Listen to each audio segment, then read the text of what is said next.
하나님은 질서를 소중히 여기십니다. 오늘 말씀은 영적 질서를 무너뜨린 미리암과 아론이 하나님의 진노를 사는 모습이고, 그리고 미리암이 나병에 걸린 사건입니다. 나병에 걸린 미리암을 위해서 모세가 중보기도를 하는 스토리입니다. 하나님은 영적 질서를 소중히 여기는 분이시죠. 그런데 미리암과 아론이 지금 하나님이 세우신 모세를 비방하고 있습니다. 민수기 12장 1절에 보시면 모세가 구수 여자를 취하였더니 그 구수 여자를 취하였으므로 미리암과 아론이 모세를 비방하니라. 모세가 구수 여인을 아내로 맞이했습니다. 말씀 십보라가 죽은 후에 맞이한 여인이죠. 구수는 이디오피아입니다. 성경에서 구수인 그러면 얼굴색이 검다는 뜻을 내포하고 있습니다. 하나님이 모세를 비방하는 미리암과 아론에게 진노하시고 그리고 벌을 내리십니다. 그 이유는 영적 질서를 무너뜨린 까닭입니다. 미리암은 나병에 걸리죠. 10절에 보시면 구름이 장막 위에서 떠나갔고 미리암은 나병에 걸려 눈과 같더라. 아론이 미리암 본즉 나병에 걸렸는지라. 아론이 미리암을 보고 모세에게 간청하죠. 고쳐달라고. 그때 13절에 모세가 여호와께 부르짖으되 하나님이 원하건대 그를 고쳐주옵소서. 하나님이 모세의 기도를 들으시고 미리암의 나병을 고쳐주신 사건입니다. 이 사건은 영적인 질서가 얼마나 중요한지를 보여주는 사건이죠. 하나님은 질서의 하나님이십니다. 바울은 고린도 교회 성도들에게 질서를 소중히 여기라고 부탁합니다. 고린도 14장 40절을 보시면 모든 것을 품위 있게 하고 질서 있게 하라. 그리고 고린도 14장 33절을 보시면 하나님 무질서의 하나님이 아니시오 오직 화평의 하나님이시니라. 이 질서가 깨어지면 화평이 깨어지는 것입니다. 미리암이 아론을 선동해서 함께 모세를 비방한 것 같습니다. 그러므로 질서가 잠시 무너졌고 화평이 깨어졌습니다. 하나님의 질서는 이 경계, 바운더리와 밀접한 관계가 있죠. 우리 인생을 살아가면서 지켜야 할 선이 있는 것이죠. 선. 하나님이 천지를 창조하실 때에 일정한 경계를 만드신 것입니다. 우리가 꼭 지켜야 될 경계. 시편 74편 17절에 보시면 주께서 땅의 경계를 정하시며, 이 경계를 정했는데 그 경계를 넘어가면 전쟁이 시작되죠. 지금 우크라이나 전쟁처럼. 시편 104편 9절에 보시면 주께서 물의 경계를 정하여 넘치지 못하게 하시며 다시 돌아와 땅을 덮지 못하게 하셨나이다. 바닷가에 가면 파도가 밀려오는데 그 파도가 일정한 경계를 넘지 않아요. 만약에 경계를 넘는다면 바닷가에 사람들이 살 수가 없죠.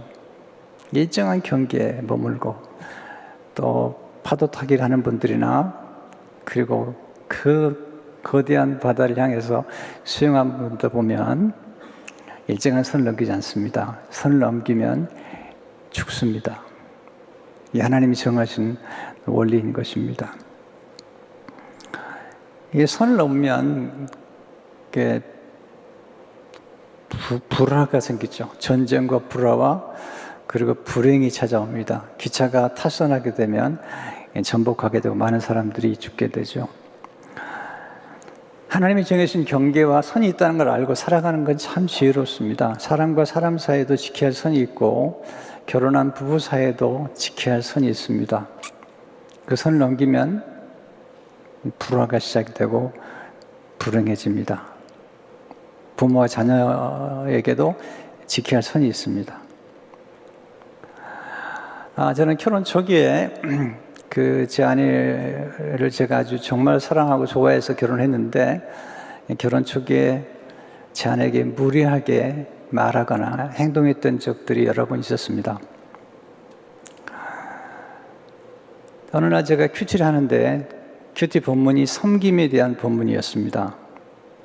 하나님께 기도했습니다. 하나님, 제가 어떻게 섬기면 좋을까요? 하나님 제 마음속에 이런 말씀 주셨어요. 내 아내부터 섬겨야 된다. 제게 큰 충격으로 다가왔고요. 그 말씀을 묵상하는 중에 제가 생각했던 것이 뭐냐면, 제가 교회에서 성도들을 대하는 게 굉장히 제가 예의 바르고 친절하더라고요. 근데 집에 오면 아내에게 굉장히 무례한 거예요. 아주 무례한 거예요. 가장 존귀 여겨야 될 아내를 가장 함부로 대하는 거죠. 그 이유가 뭐죠? 익숙하기 때문에. 우리 익숙하게 되면 함부로 대하죠. 익숙하게 되면 선을 넘어요.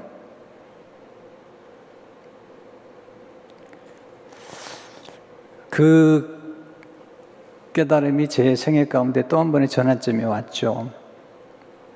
가장 소중히 여기고 가장 선을 잘 지켜야 할 사람들은 가까이 있는 사람들이거든요. 왜 많은 가정이 어려움을 겪죠? 왜 많은 가정이 힘들죠? 그것은 사랑한다는 말을 하면서 서로 선을 넘어서서 말을 함부로 하고 폭언을 하고 이렇게 가격한 표현을 쓰는 것이기 때문이죠. 제가 지켜보니까 사랑하지 않아도 돼요. 그냥 예의만 지켜도 가정이 행복한 것 같아요. 약간 이상해지는데요. 너무 지나치게 사랑하려다가 서로 예의를 지키지 않고 무리하게 행함으로 많은 어려움을 겪습니다. 기본적으로 선만 잘 지켜도, 그리고 극단적인 표현만 하지 않아도 가정은 평화롭고, 그런 평화로운 가정을 안에서 살아가는 자녀들은 결혼에 대한 건전한 이미지를 갖게 됩니다. 근데 선 넘어 부부간에 싸우고 함부로 말하고 함부로 대하는 걸 보면 이렇게 얘기해요. 나 결혼 안 합니다. 그렇게 표현한 자녀들이 있습니다.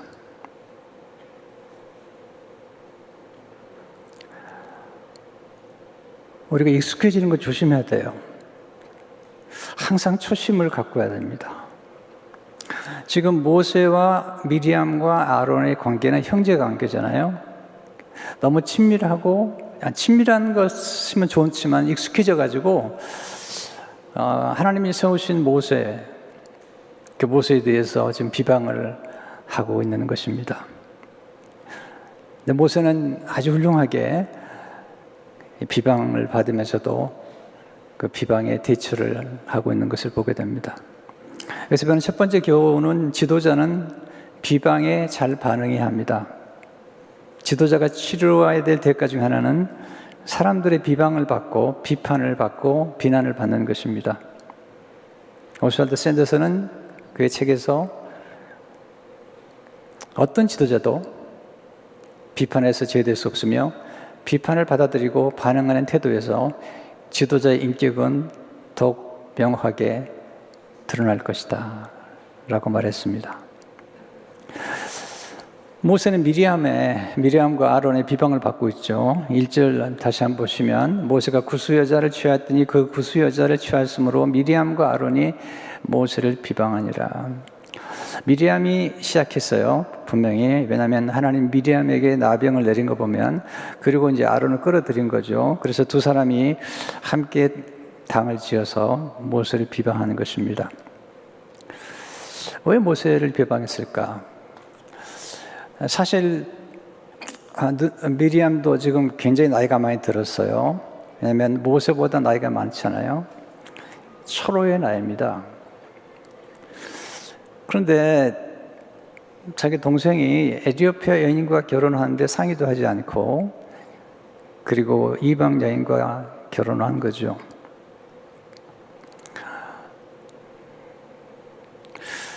그 뿌리에 뭐가 있을까? 그 뿌리에 여인의 질투와 시기가 있었던 것이죠. 모세의 위치만큼이나 때로는 그 모세의 아내의 위치도 중요한 위치라는 생각이 들죠. 근데 미리암이 보니까 모세가 자기 마음에 안 드는 여인과 결혼하게 된 거죠. 시기와 질투는 위험한 것입니다. 기독교 역사에 내려오는 7가지 대죄가 있는데 그 중에 하나가 시기가 들어있죠. 교만, 시기, 분노, 나태, 탐욕, 탐식, 그리고 정욕. 이것은 7가지 대죄로 1500년 역사 가운데 계속되고 있는 것들입니다. 시기는 눈과 관련되어 있죠. 악한 눈으로 누구를 응시할 때, 그러면서 질투할 때 문제가 생기죠. 아리스토텔레스는 말하기를 질투란 이웃이 지닌 것을 자기가 소유하지 못한 사실에 슬퍼하는 것이고, 시기란 자기가 갖지 못한 좋은 것을 이웃이 가진 사실에 슬퍼하는 것이다. 성경은 시기를 경계하죠. 왜냐하면 시기에서 다툼과 혼란과 모든 악한 일이 따라오기 때문이에요. 야고보 3장 16절을 보시면 시기와 다툼 있는 곳에는 혼란과 모든 악한 일이 있습니다. 베드로서 2장 2절을 보시면 그러므로 모든 악독과 모든 기만과 외식과 시기와 모든 비방하는 말을 버리고, 시기와 모든 비방하는 말, 시기에서 이 모든 것이 나오는 거죠. 그리고리 오스는 말하기를 시기가 증오와 험담과 비난이라는 딸을 낳는다라고 말했습니다. 미리암과 아론이 모세를 비방하는 또 하나의 이유는 교만 때문입니다. 두 사람이 모세에게 한 말을 들어보세요. 민수기 12장 2절을 보시면 그들이 이르되 여호와께서 모세에만 말씀하셨느냐 우리와도 말씀하지 아니하셨느냐 하며 여호와께서 이 말을 들으셨더라. 모세를 비방하면서 자신들의 위치를 망각하고 있는 거죠. 하나님의 세운 영적 질서를 지금 망각하고 있습니다. 교만이란 자기 위치를 망각하는 것입니다. 교만이란 자기 위치를 벗어나는 것입니다. 교만이란 자신의 위치에 감사하거나 만족하지 못하는 것입니다. 그래서 오스왈드 샌더스는 질투란 교만에 가까운 친척이다, 그렇게 얘기했어요. 사실 하나님께서 미리암과 아론에게 엄청난 위치를 주신 거죠. 사실은 그들이 노예로 살 수밖에 없는데 그들을 해방시키시고, 미리암은 여선지자로, 그리고 모세는 대단한 위치를 주신 거죠. 대제사장이라고 하는 위치, 대단한 거예요. 그런데 그 소중한 위치를 망각하고 지금 교만하게 모세를 비방하고 있는 것입니다.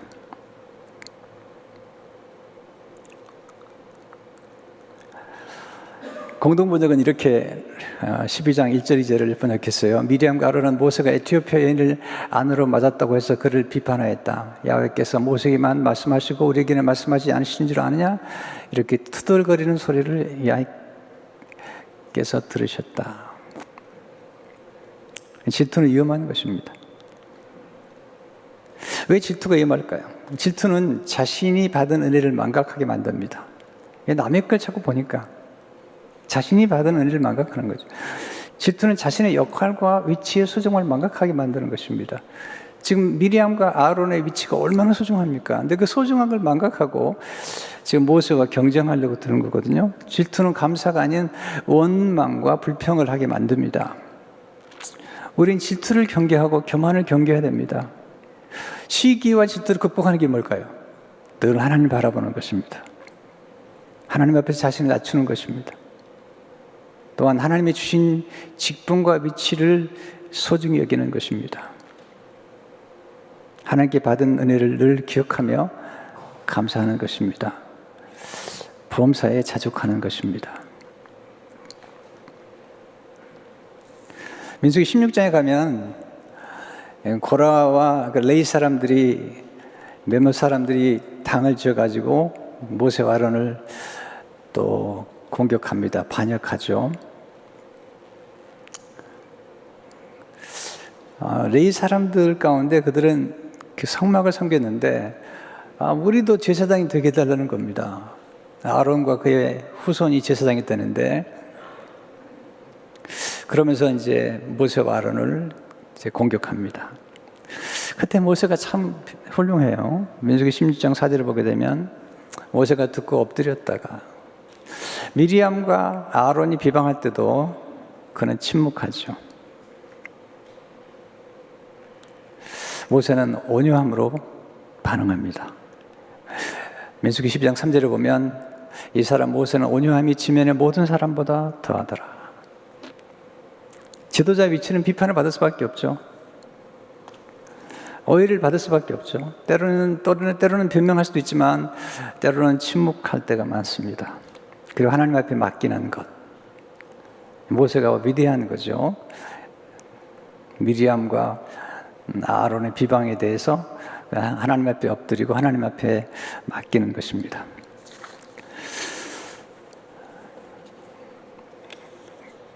둘째로 하나님은 지도자가 비방을 받을 때 그를 보호해 주십니다. 하나님이 모세를 보호해 주세요. 12장 4절에 보시면 여호와께서 갑자기 모세와 아론과 미리암에게 이르시되 너희 세 사람은 회막으로 나오라 하시니 그 세 사람이 나가매. 하나님이 세 사람을 따라 불러요. 그리고 이제는 미리암과 아론을 부릅니다. 5절에 보시면 여호와께서 구름 기둥 가운데로부터 강림하사 장막문에 서시고 아론과 미리암을 부르시는지라 그 두 사람이 나가매. 그리고 그들에게 하나님께서 모세를 얼마나 소중히 여기시는지 말씀하세요. 모세가 참 위로를 받았을 것 같아요. 6절에서 8절에 보시면 이르시되 내 말을 들으라. 너희 중에 선지자가 있으면 나 여호와가 환상으로 나를 그에게 알리기도 하고 꿈으로 그와 말하기도 하거니와 내 종 모세와는 그렇지 아니하니 그는 내 온 집에 충성함이라. 그와는 내가 대면하여 명백히 말하고 은밀한 말로 하지 아니하며 그는 또 여호와의 형상을 보거늘 너희가 어찌하여 내 종 모세 비방하기를 두려워하지 아니하느냐. 하나님께서 모세를 칭찬하시는데 그는 내 온 집에 충성함이라. 하나님이 최고로 칭찬하는 것 중에 하나가 충성이죠. 마태복음 25장 21절을 보면 그 주인이 이르되 잘하였도다 착하고 충성된 종아 내가 적은 일에 충성하였으며 내가 많은 것을 내게 맡기리니 내 주인의 즐거움에 참여할지다 하고. 성경은 충성을 강조하는데 요즘 언제부턴가 충성이란 단어가 잊혀진 단어가 되는 것 같아요. 교회에서도 충성이라는 말을 잘 안 쓰는 것 같아요. 성경은 충성을 아주 강조하죠. 히브리 3장 5절 6절 개역 한글에 보면 또 모세는 장래에 말할 것을 증거하기 위하여 하나님의 온 집에서 사환으로 충성하였고 그리스도는 그의 집 맡은 아들로 충성하였으니 우리가 소망의 담대함과 사랑을 끝까지 견고히 잡으면 그의 집이라. 모세의 충성과 예수님의 충성을 성경은 드러내고 있습니다. 모세가 충성된 사람이었을 뿐 아니라 그는 겸손한 사람이었습니다. 그의 온유함은 겸손에서 나왔죠. 그래서 민수기 10장 3절을 세 번역 이렇게 번역했어요. 모세로 말하자면 땅 위에 사는 모든 사람 가운데서 가장 겸손한 사람이다. 온유하고 겸손한 성품. 물론 모세가 한때 충동적인 사람이었긴 하지만 그러나 광야를 통과하고 고난을 통과하고 성령 체험을 하면서 그는 온유해졌고 겸손해진 것을 보게 됩니다. 하나님이 일꾼에게 찾으시는 가장 좋은 성품이 뭘까요? 온유와 겸손 그리고 충성됨인 것을 보게 됩니다. 실제로 하나님은 긍휼을 구하는 중보기도에 응답하십니다. 하나님이 아론과 미리암에게 진노하시고 미리암은 나병에 걸리죠.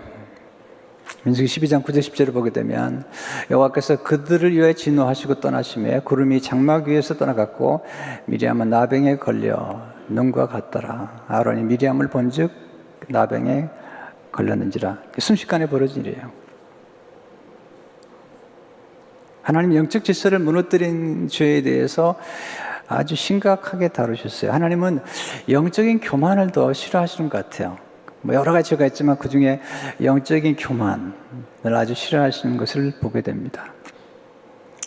오늘 아침에 이제 저는 아침 일어나면 그 성경을 이렇게 쭉 통독하는 그런데요, 오늘 제가 아침 읽었던 성경은 우시야 왕에 관한 얘기예요. 우시야 왕이 겸손하고 하나님 의지했더니 하나님께서 우시야 왕을 강성하게 만들어가지고 굉장히 번영합니다. 그런데 그 다음 스토리가 좀 슬퍼요. 그가 강성해지며 교만해져서 제사장만 할 수 있는 분향을 하러 들어가죠. 그때 제사장들이 들어가서 말립니다. 그때 우시야가 화를 냅니다. 화를 내는 순간 하나님께서 우시야를 치셔서 나병에 걸리게 하십니다. 권력이 가진 위험입니다.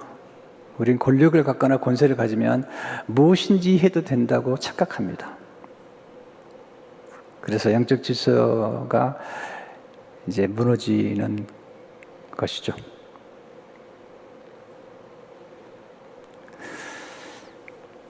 지금 하나님은 지금 이스라엘 백성들 속에 지금 미리암 사건을 지금 드러내고 계신 거거든요. 미리암이 나병에 걸리면서 온 백성이 알게 된 거죠.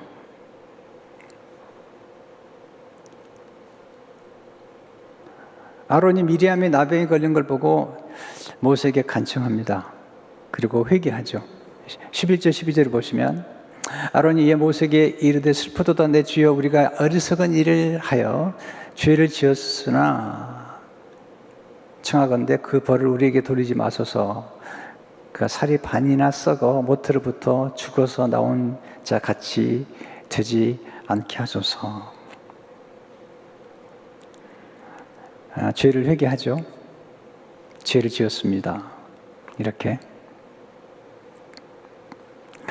모세는 그를 비방한 미리암을 위해서 부르짖어 기도합니다. 그냥 기도하지 않고요, 간절히 기도합니다. 13절을 보시면 모세가 여호와께 부르짖어 이르되 하나님이 원하건대 그를 고쳐주옵소서.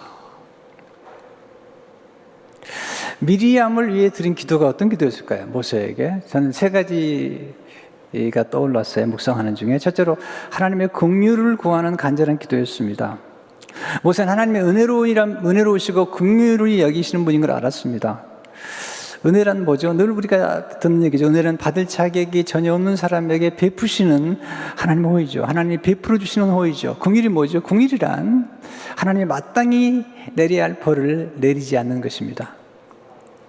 죄를 지었을 때 마땅히 내려야 하는데 그 내려야 할 벌을 내리지 않으시고 멈추는 것이죠. 이게 긍휼입니다. 하나님께 우리는 은혜를 구하고 긍휼을 구해야 됩니다. 우리가 마땅히 받아야 될 형벌과 저주를 하나님이 멈추시는 것은 하나님의 긍휼 때문이죠. 이 긍휼을 구하는 기도 속에 용서를 구하는 기도가 담겨 있죠. 하나님 미리암을 용서해 주십시오. 요새 참 이 모세라는 인물 좀 대단한 인물이죠.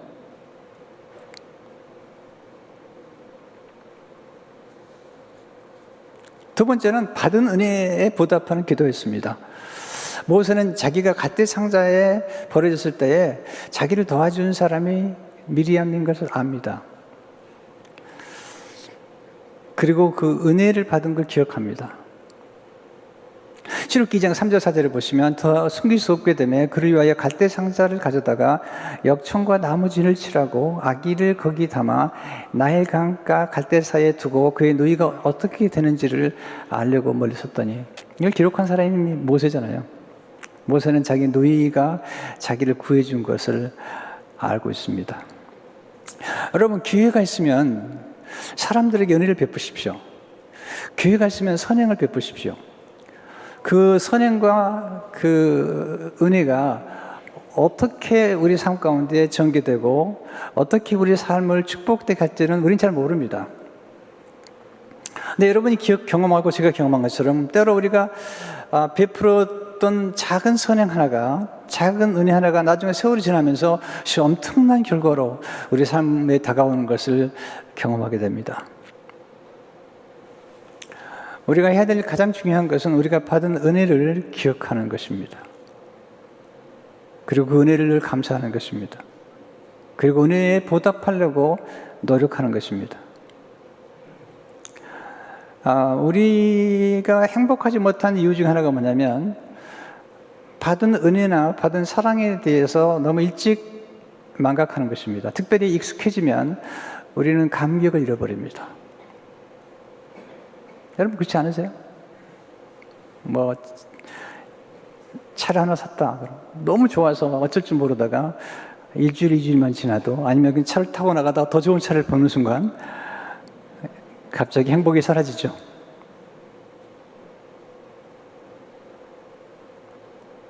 우리 삶 가운데 행복의 비결은 뭘까? 그것은 이 초심을 잃지 않는 것입니다. 처음 만났을 때 그 감격. 저는 행복의 비결 중 하나가 감탄을 잘하는 것, 경탄을 잘하는 것. 이게 중요하다는 생각이 들 뿐만 아니라 우리는 뭐든지 너무 익숙해지지 않도록 조심해야 됩니다. 늘 날마다 새롭게 만나는 것처럼 아까 결혼 얘기됐습니다만은 우리가 결혼하기 전에 서로 사랑하는 상대에 대해서 얼마나 조심합니까? 얼마나 예의가 바릅니까? 차에 문도 열어주고, 네. 그리고 조심스럽게 얘기도 하고, 꽃도 갖다 주고, 이렇게. 결혼하고 나면은 차를 갖다 주기는 커녕, 네. 빨리 앉아. 음식도 막 또 주고 막 그러던 사람이, 야, 너는 먹는 걸 그렇게 밝히냐? 네. 이게 이제 익숙해지면 그런 거거든요. 이게 귀한 걸 모르는 거거든요. 사실 우리가 이렇게 정말 행복한 가정들의 특징은 뭐냐면 상대방을 귀히 여기고 이렇게 존귀 여길 줄 아는 거거든요. 사랑이 별거 있나요? 우리 너무 사랑을 집착해 버리잖아요. 너무 집착한다고요. 사랑이라는 이름 아래 너무나 잘못된 행동들을 많이 하잖아요.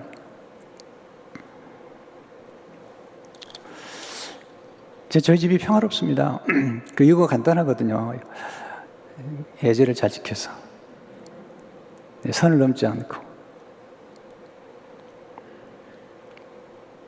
제 아내 핸드폰 잘 안 봅니다. 남의 핸드폰 보면 안 됩니다. 선을 지키십시오. 그때 몰래 보면 더 안 됩니다. 새벽 3시에 일어나가지고 막 보고 그러면.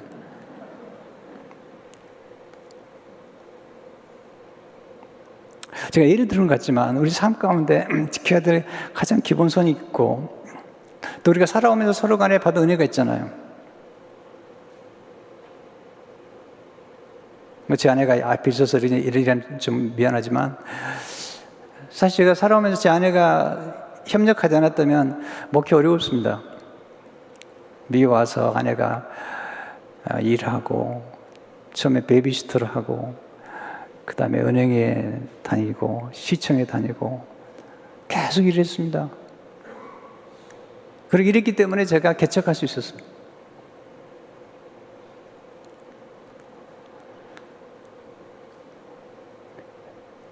그래서 저희 어머니를 17년 동안 집에 모셨고 제 누이가 난소암으로 고생할 때 2년 7개월 동안 집에 있었는데 같이 살았거든요. 시어머니 모시는 거 어렵습니다. 네, 하와가 너무 좋아했대요. 태어나자마자 시어머니가 없어가지고.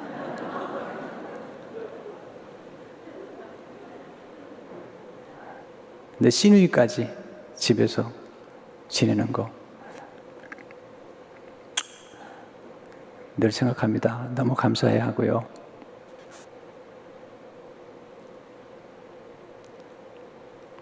우리가 받은 은혜에 대한 감사, 그 모세의 삶의 특징 중에 하나가 뭐냐면 하나님께 받은 은혜에 감사하고 그리고 미리암에게 받은 은혜를 기억하고 지금 기도하고 있다는 것입니다.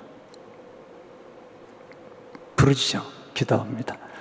세 번째는 하나님이 치료의 능력을 신뢰하는 기도였습니다. 그 당시 나병은 죽을 병이죠. 저주받은 병이죠. 고칠 수 없는 병이잖아요. 근데 모세는 나병을 치료할 수 있다고 믿었습니다. 왜냐하면 하나님께서 미리 보여주셨잖아요. 여러분, 성경은 드라마예요. 정말 놀라운 드라마입니다. 여러분, 드라마의 제일 묘미는 암시거든요. 암시. 그 암시를 할 때 무슨 소품이 나오죠. 소품. 이렇게 요셉 같으면 옷이 나오잖아요. 채색 옷. 그 다음에 채색 옷이 찢겨지고 또 종이의 옷을 입고 또 감옥에 가서 제수 옷을 입고 나중에는 세마포스 입잖아요. 재밌는 건 나중에 형제들이 찾아왔을 때 형제들에게 다 옷을 하나씩 나눠줘요.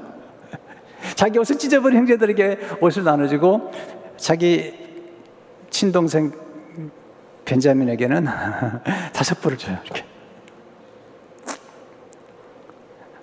그러니까 사건의 초기에 어떤 그 소품이 나오면 그게 집중해야 되는데 모세의 생애 가운데 하나님 만났을 때 2가지 사건이 있었는데 하나는 지팡이죠, 지팡이. 그 지팡이가 나중에 뱀이 되고 뱀이 또 지팡이 되고 그리고 그 지팡이를 통해서 그는 기도하고 반석에서 생수를 내고 홍해바다를 가르고 놀라운 일이죠. 또 하나는 하나님 앞에 이렇게 손을 넣었더니 그래서 나병이 걸렸다가 손을 뺐더니 나병이 났죠. 이건 어떤 면에서 장차 전개될 미리암의 사건의 하나의 암시일 수도 있습니다. 요즘 드라마 가운데 재밌는 게 있더라고요. 이상한 변호사 우영우? 앞으로도 우, 뒤로도 우? 우리 교인들은 경건해서 드라마 모르는 것 같아요. 근데 거기 나오는 게 뭐죠? 소품 중에 하나가 고래. 네. 출애굽기 4장 6절 7절을 보시게 되면 여호와께서 또 그에게 이르시되 내 손을 품에 넣어라 하시매 그가 손을 품에 넣었다가 내어보니 그의 손에 나병이 생겨 눈같이 된지라. 이르시되 내 손을 다시 품에 넣어라 하시매 그가 다시 손을 품에 넣었다가 내어보니 그의 손이 본래의 살로 되돌아왔더라. 그는 나병이 생겼다가 치유되는 것을 경험했습니다. 그 치유의 능력을 알고 있습니다. 그래서 미리암이 나병에 걸렸을 때 하나님 앞에 기도하는 것입니다. 하나님, 고쳐주십시오. 우리 미리암, 나에게 은혜를 베풀었던 내 누이 고쳐주십시오. 비록 잘못했지만 고쳐주십시오. 하나님께서 모세에게 응답하십니다. 하나님이 야 그래도 고쳐는 주겠는데 7일 동안은 좀 격리시켜라. 14절에 16절을 보십시오.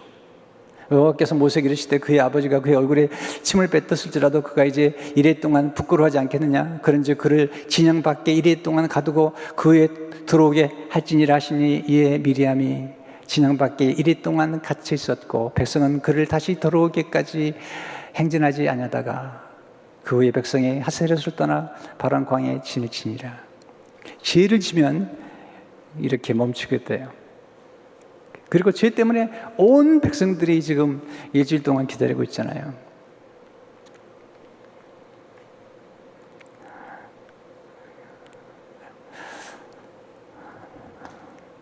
죄 문제를 해결하는 길은 회개하는 거고요.